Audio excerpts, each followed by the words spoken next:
Bam. Greeting words, Assalamu alaikum. I mention both Jesus and Muhammad's names. Peace be upon them both. You're looking at the Underground Railroad. We come on every Saturday night at 10:30. So after you get through looking at Fox News, ABC, CBS, and PBS at 10:30 p.m., tell your friends to tune into the Underground Railroad television show. Get the real news. And today I have not had a politician on in about maybe 15 years. But Donnell, he told me about he's an extraordinary guy, and I'm gonna have you introduce yourself because I didn't write it down. I'm gonna let them know that. So he's running for office. He may want volunteers. He may need somebody to do signatures for him. I don't know, but I'm gonna let him. He's a teacher too. He'll tell what school. So let me see. Well, thank you for having me on the show, Mr. Bradley. My name is Froy Jimenez. I am a proud CPS teacher and a proud CPS union member with the Chicago Teachers Union. I'm also a father, above all, a husband, and I am somebody that is running for the 1st District of the State Senate here in Illinois. What are the borders in the 1st District so people can know? The borders of the 1st District start off around 16th Street on the south side. Okay. And go approximately to about 71st Street. It is a district that goes on a diagonal from east to west. On the east, starting around the Dan Ryan and finishing up around Midway Airport. Wow. So it is a big district, but it is a very important district in which we need somebody that understands the people of that district are working class people, and we need somebody that identifies and connects with them. So I am very glad to be on your show to be able to explain and expound on my ideas so that people can recognize that they're going to have a champion in Springfield, and they're going to have somebody that is going to stand up to the special interest that has been going against them, and a system that is not helping working class people, that is hurting working class people. Now, I always ask the politician when they come on, can you tell me, either you don't have to, what part has your wife played in your decision making to run for office? That's a great question. My wife is my number one confidant. I definitely rely on her on some of my strategies, some of my decisions. I believe we both rely in God. We both believe firmly that He should be the light of our decisions. And so she keeps me grounded in whatever I do. It should be something that the man upstairs and Almighty God should also back. And so she keeps me grounded. I appreciate that she's outspoken. I want a wife that is also outspoken and not afraid to say, hey, rethink that, or why did you choose this? So me and my wife are a tag team, and I believe that other people in the district feel this way, that we should have an ability to empower women and treat them as equals, and most definitely give them the love and support that they deserve. My wife gave birth to our son, who is nearly 2 months old, Lucas Jimenez, and we are raising, just like a lot of families in the 1st District are raising kids and want the best interest for them, whether that be education, whether that be housing, whether that be health care, many other issues. We stand together with many of the families in the 1st District that want the best for our youth. Okay, I want to ask you, what I want you to specifically talk about immigration, because this is a big issue. The country is divided. It's like Moses parting the Red Sea. Some people on this side, some people on that side. There it is. And I want to ask you, do you think that President Donald Trump, is wrong on immigration? Did he get it wrong, or was he right? And why? Great question. I do concur with you insofar as that President Trump polarizes and continues to polarize our country. I believe that is not good, because we stand as the United States of America, and he is dividing us and segregating us. And his number one purpose behind that is to keep elected.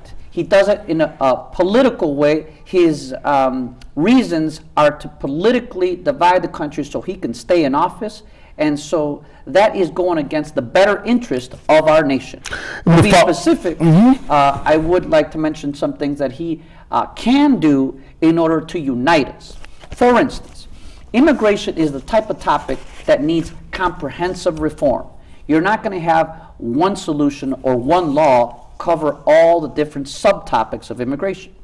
One of the things that I think he can be doing is he can be meeting, like he does with other world leaders, he can be meeting specifically with presidents in Central America, with the president of Mexico, and he needs to press the flesh with them, because much of the problem that is in immigration is not only the United States and our border. The problem originates in parts of Latin America, and I believe if we were able to change some of the laws, international laws, that comes with immigration, we would be dealing with not only the United States, but we would be looking at a more holistic view of how to deal with this comprehensive reform. My follow-up to that is, he is addressing the immigration laws and making sure that the laws are being enforced, and they were not enforced before. Do you agree with that? I disagree with it. They were not enforced. And he said, you know what? I'm going to make people follow the rules. Do you agree with that? That they were ignored? I believe they made it escalate to even get to this point. I believe we need to fund a comprehensive reform. And what I mean by that specifically, I'm saying what they ignored before he got in office. I believe the patrol agents and some of the other staffing were understaffed. And for instance, instead of allocating money to a wall, we should not do that. We should be allocating money for more technology that might detect or might help us in a more efficient way than building a wall that is just, sort of like the ancient wall of China. We can do better than that. We need to work smarter. I want to go back to the original question. The original question that I asked you is, before he got in office, were these laws ignored by presidents before him to make it escalate to this point? Now, specifically, I'm talking about the immigration laws. They were lax. You know what? They were not paid attention to. People were exploiting, and the presidents didn't pay attention to it. I believe some of those laws were not taken very seriously. Okay. I think that we could do a better job of enforcement. Okay. I believe that specifically because of our security threats, we need to make sure that we have the capable staff and the training and the technology to be able to deter anyone that is coming to possibly, enter our borders with not the right intentions. Having said that, I do think that there is plenty of people coming into this country that can help. I know that there has been legislation that welcomes people that need to work here, because there's not a lot of people in the U.S. that are willing to do some of the jobs necessary. I'll give you one specific example. In the 1960s, 1970s, there was a program called the Bracero program.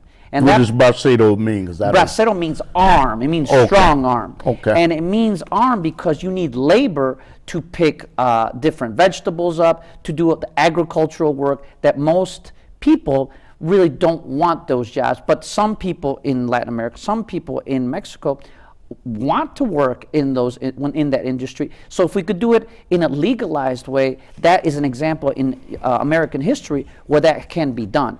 And so you asked me about, what can be done. I think that is part of the comprehensive program, to encourage people to take some of the jobs that, quite frankly, some of our industries, America's a big agricultural country, and it needs the labor force. And so I believe it is a comprehensive problem, but we need to deal with it individually. And I think that what Trump is doing is he's just stirring people up and giving them sound bites, but it's not dealing with the problem at its root, and is not dealing with the problem in the different subcategories which it needs. Okay, and you know what? this is a question. This is really what I would like to know is, since there are illegal immigrants, and I don't mean to be disrespectful by even making a statement like that, do you believe that there's a protocol that should be followed to get in the United States of America? Do you believe that there's steps that should be taken?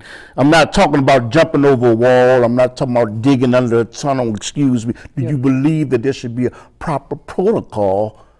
And if people don't follow that protocol, there should be repercussions for that. I do believe there should be a protocol. I believe, like I just mentioned to you, if people want to work in the United States in industries where agriculture and other industries need help, and Americans are welcoming. I just noticed that even here in Illinois, the Illinois Chamber of Commerce welcomes immigrants working in the different restaurants and the different services. It wants people to take those jobs. But can we do it in a legal way? Can we do it in a protocol, like you mentioned, that there is a certain process? I welcome that. I believe that we can win when you have a protocol and when you have people that want to work and you have an industry that is welcoming workers. Now, wait a minute. Now, you welcome that, and I have to follow up with other questions. Now, if you welcome that there's a proper protocol to come in, proper steps to get into the country, what about the people that are here illegally that did not follow the protocol? If you did not follow the protocol, there should be repercussions for that. Do you agree or disagree with that? Well, I believe, for instance, if we're going to talk about the Dreamers, if that's what you're I'm not talking about I do believe that falls into the category of people that are here that somehow did not necessarily come in through a protocol that you're mentioning. Now, the Dreamers are an example, and I have plenty of students, and I want to speak to those students and their families. What school do you teach at to? I teach at John Hancock High School. Okay, thank you. And I want to say, in Chicago Public Schools, there are plenty of students that came here at an early age, possibly as babies, possibly as infants, that have lived here their whole life.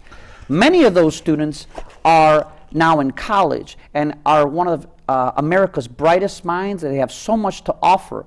Yet, because of things not in their control, they are now suffering and in a limbo status because of President Trump and his inability to do something about DACA, which is leaves so many families in limbo. What is DACA for people that don't know what that is? DACA is a program that is talking about specifically those dreamers and those youth and their families that will enable them to be here in a legal way. Okay. If you're telling college students that are actually learning to be doctors, learning to be productive members of society, that we don't want you in the United States, where they have the potential to help so many people, that is a failed policy by Trump and our Congress. And I think that there needs to be more cooperation, and I think we should push that to the forefront of issues that need to be dealt with immediately.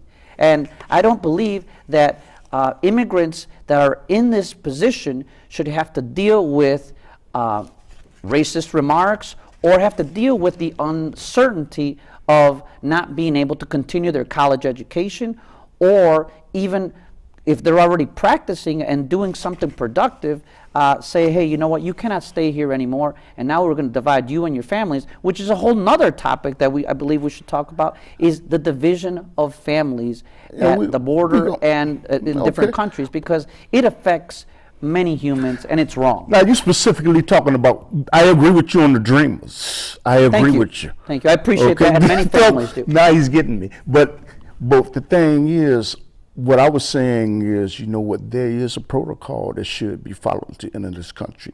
Yes, because you know it and I know it. You can't go to Europe without a passport. And you know it and I know it. If we go to Europe without a passport, we being brought back to the United States. Correct. In shackles. So, but my thing is, appreciate you, Mr. And you know what? Asylum City. You know what the mayor, Lori Lightfoot, said that she would not abide by sanctuaries. I think she said she would abide. She will abide. She supports sanctuary city. Yes, she does, and I'm happy that she does. Thank you. And my question to you is, you running for office, you will be a lawmaker, and you know that this goes against federal law. You know, so do you support what Lori Lightfoot, the mayor of Chicago, Lightfoot, is doing by saying, the heck with the federal law, we gonna look to the side, just like former presidents did, about letting people into our district that are not, is she right or wrong?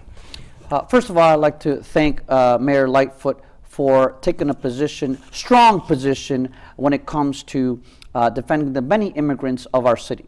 I would like to say, to specifically answer your question, is that I think Chicago Police Department, the officers of the Chicago Police Department, their number one task is safety and the protection and the security of our neighborhoods. Mm-hmm. They should not be serving as a second immigration officer, or they should not be doing the job of a border patrol officer. Those are certain different dependency. Those are different jurisdictions. I believe we need to deal with what's happening in our neighborhoods, and we should not be taking resources and police officers that can be serving our different neighborhoods and protecting them, and then now saying, no, now we need you to do an immigration officer's job. That is wrong, and that is, I believe, something that was a detriment to our city. We should enable and empower our police officers to do their job, not somebody else's job. Is that not also wrong to give capital or resources of natural